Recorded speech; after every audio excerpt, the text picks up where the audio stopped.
اب نکاح میں دیکھ لو, سنت طریقے سے نکاح کتنا آسان, 4 ہو گئی ہماری سنت کے مطابق, بڑے آرام سے ہو گئی. لیکن اگر ہم وہ تکلفات کرتے جو عام طور پہ شادی میں لوگ کرتے ہیں تو ایک پہ ہی اٹک جاتے, اتنا خرچہ ہو جاتا کہ ایک کے بعد اتنے قرضے چڑھ جاتے کہ دوسری کا سوچ بھی نہیں سکتے تھے. میری جتنی بھی شادیاں ہوئی ہیں بڑے آرام سے الحمدللہ ہو گئی. پہلی شادی ہوئی, لڑکی کے جو دلہن کے ابا آئے اور میری والدہ, وہ پنجاب میں تھے, ہم اپنی والدہ کے ساتھ چلے گئے. راستے سے ہم نے بھاولپور سے اپنے بھائی اور بھابھی کو اٹھا لیا, وہاں گئے ہیں, بس یہی بارات تھی, ہمارا نکاح ہوا اور میں, میری والدہ اور زوجہ بائی ایئر آ گئے, قصہ ختم ہو گیا, شادی ہو گئی. اگلے دن میں گھوم رہا ہوں, لوگ کہہ رہے ہیں مصعب کل آپ کا بیان تھا, آپ تھے نہیں. میں نے کہا میں شادی میں گیا ہوا تھا. انہوں نے کہا کس کی؟ میں نے کہا اپنی. کیا مطلب؟ ابھی تو آپ یہاں تھے, آپ کی شادی بھی ہو گئی. میں نے کہا شادی میں تو وہ بولے قبول ہے, ہم نے بولا قبول ہے تو ہو گئی, اس میں کیا ہے. تو میں نے کہا ولیمہ کر لوں گا میں, آپ بے فکر رہیں. ولیمہ بھی اپنی جو میری حیثیت تھی اس کے حساب سے کر لیا, جتنے پیسے تھے اس کے حساب سے کر لیا, کوئی قرضے نہیں لیے, کوئی ادھار نہیں لیے, اپنی اوقات دیکھی کہ یار اتنی اوقات بنتی ہے تو اس حساب سے کر لو. لوگوں نے تو باتیں بنانی ہوتی ہیں, لیکن جو مرغے کھا کھا کے آپ کے ولیموں کے لاکھوں روپے کے مرغے کھا کے, کیا وہ باتیں نہیں بناتے؟ کیا وہ یہ کہتے ہیں بڑا سخی ہے؟ نا نا نا نا, ذرا سی ایک بوٹی بھی کچی نکل آئی نا, آپ کے کروڑوں روپے برباد ہوں گے. اور بھول جاتے ہیں 1.5 ہفتے 2 ہفتے بعد کہ کس نے مہنگا ولیمہ کھلایا تھا اور کس نے سستا. میں نے ایک چکن بریانی بنوائی تھی بس, میری گنجائش اتنی تھی. میں نے کہا اتنے آدمی یہ بریانی, اور منع کر دیا کوئی لفافہ نہیں لے کے آئے گا, کیونکہ لفافوں کا ٹرینڈ چل رہا ہے. لفافوں میں وہ لایا تو پھر آپ بھی لے کر جاؤ. ابے بھائی لو ہی نہیں, نہ لے کے جاؤ نہ لو. منع کر دیا کوئی لفافہ شفافہ نہیں ہوگا, تمیز سے کھاؤ, پتلی گلی سے نکلو. ایک نے کہا بوٹیاں گلی نہیں تھیں, ایک صاحب نے کہا صحیح طرح گلی نہیں تھی. تو میں نے کہا ہمارے بس میں جتنا گلا سکتے تھے ہم گلا دیے بھائی, اس سے زیادہ ہم سے نہیں ہوتا تھا. کھانا ہے کھا, نہیں تو پتلی گلی سے نکل. تو پھر دوسری بھی ایسے ہی ہو گئی ہماری, وہاں بھی ایسے ہی ہوا. میں دوسری میں تو کوئی تھا ہی نہیں نا, وہ تو پکڑے جاتے تو پٹتے. دوسری میں تو اتنے افراد بھی نہیں تھے. دوسری جب ہوئی ہے تو میرے بھائی, میرا چھوٹا بھائی میرا ساتھ دے رہا تھا, 2-4 دوست میرا ساتھ دے رہے تھے. جب نکاح کا ٹائم تھا یہ بھی بھاگ گئے, ہاتھ پاؤں ان کے کانپنے لگے. انہوں نے بولا پکڑے تو پٹیں گے ہم, شادی تم کر رہے ہو, پٹیں گے کون؟ خاندان میں جب پتہ چلے گا کون کون تھا تو یہ تھا اور وہ تھا تو ہم بھی پٹیں گے. اب میں وحدہ لا شریک لہ ہو گیا, اس سینس میں نہیں فتویٰ لگا دو میرے اوپر, انہیں اکیلا ہو گیا. میں نے 2-4 دوست ادھار لیے کہ بھائی کہا جاؤ یار, وہ لڑکی کے ابا کیا بولیں گے, کوئی کسی کو تو لے کے آنا. تو ہم گئے مسجد میں, ہمارا نکاح ہوا. اب رات کو رخصتی تھی, میں نے گھر سے شارٹ ہونا تھا, اماں کو کیا بتاتا کہاں جا رہا ہوں. اتفاق سے جمعرات تھی, مدنی مسجد بہترین کام آتی ہے ایسے موقع پہ, ٹھیک ہے نا. میرا بچہ ماشاء اللہ, بیٹھ جاؤ بیٹا, بیٹھ جاؤ میرا بچہ. تو جمعرات کو بہترین آپشن تھا میرے پاس کہ جمعرات ہے بھائی. تو رخصتی میں بھی ہماری جو زوجہ, ان کے والدین تھے, ہم تھے, اور شاید ایک آدھ محلے پڑوس کی جن کو پتا تھا, بس وہی تھے. باقی جو ہمارے گھر والے تھے ان کے رشتے دار تھے. تو یہ ہمارا ہو گیا ولیمہ.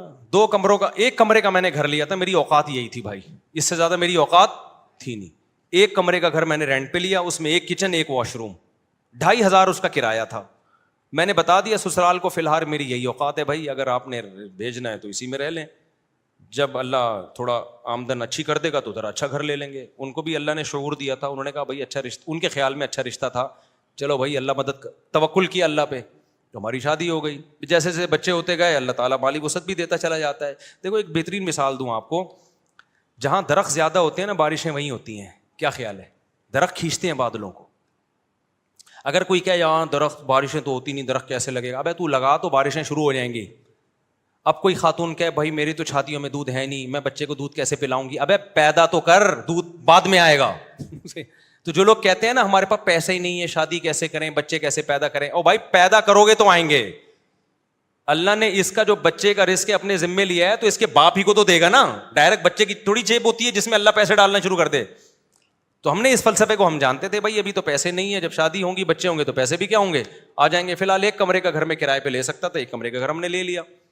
جس کی میں دیوار میں نا کیل ٹھوک رہا گھڑی لگا رہا تھا, تو مالک مکان پڑوس میں رہتی تھی, اس نے کہا دیواروں کا بیڑا غرق کر رہے ہیں. اس کو پتہ نہیں تھا مجھے آواز آ رہی ہے, مجھے ابھی تک یاد ہے, دیواروں کا بیڑا غرق کر رہے ہیں یہ لوگ. ویسے وہ میرا بڑا احترام کرتی تھی جی, مولانا صاحب ہیں, بڑا عزت دیتی تھی مجھے, وہ مالک مکان خاتون تھی, اللہ کرے کہ وہ حیات ہوں, اللہ ان کی برکت دے, اور اگر انتقال ہو گیا تو اللہ مغفرت کرے. تو بڑا عزت دیتی تھی نا مجھے, مولوی صاحب ہیں ماشاء اللہ. ان کو نہیں میں نے بتایا تھا میری دوسری ہے, ورنہ کرائے پہ گھر ہی نہیں دیتے. دوسری کر کے کرائے پہ گھر مانگو گے مالک مکان نہیں دے گا. ان کو ہم نے نہ یہ بتایا, وہ سمجھ تھی پہلی عقل مند آدمی لگ رہا ہے تو پہلی ہی کر رہا ہوگا. تو وہ بڑا عزت تھے ماشاء اللہ بیٹا. تو وہ ویسے ان کی دیوار ہمارے بالکل ساتھ لگتی تھی, آوازیں آتی تھی, تو میں کیل ٹھوک رہا ہوں کہیں دیواروں کا بیڑا غرق کر رہے ہیں. مجھے بڑا اچھا لگا ان کا یہ جملہ. خیر, تو اسی طرح بھائی ہماری سادگی سے ہو گئی نکاح. پھر ہم نے تیسری بھی اسی طرح کر لی.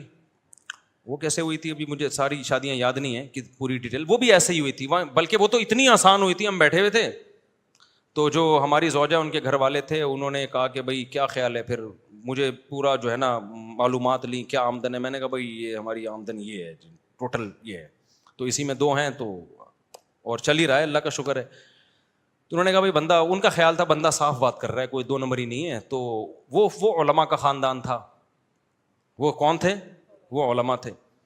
تو جب بات طے ہو گئی انہوں نے کہا ہمیں قبول ہے, تو میں جب اٹھ کے جانے لگا تو انہوں نے کہا کہ بھائی ہم مولانا لوگ ہیں, ہم لوگوں سے کہتے ہیں کہ نکاح سادگی سے کرو, آسان بناؤ, تو اب یہ کیا کہ 6 مہینے بعد نکاح ہوگا اور یہ ہوگا. بس جب بندہ پسند ہے نا سب کو, انہوں نے کہا ہاں بھائی نکاح پڑھاؤ یار.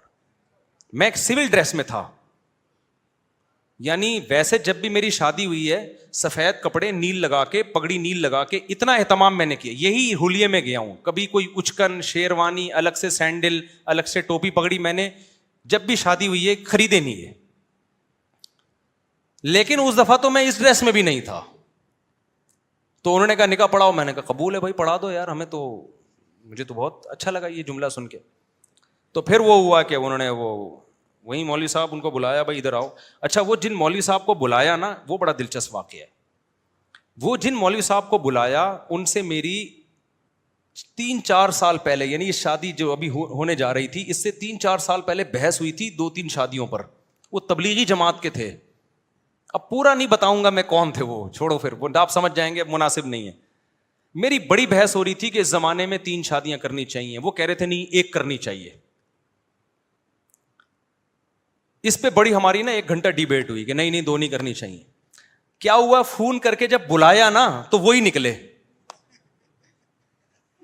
ابے انہیں کہا تیری شادی ہو رہی ہے ہمارے ہی خاندان میں؟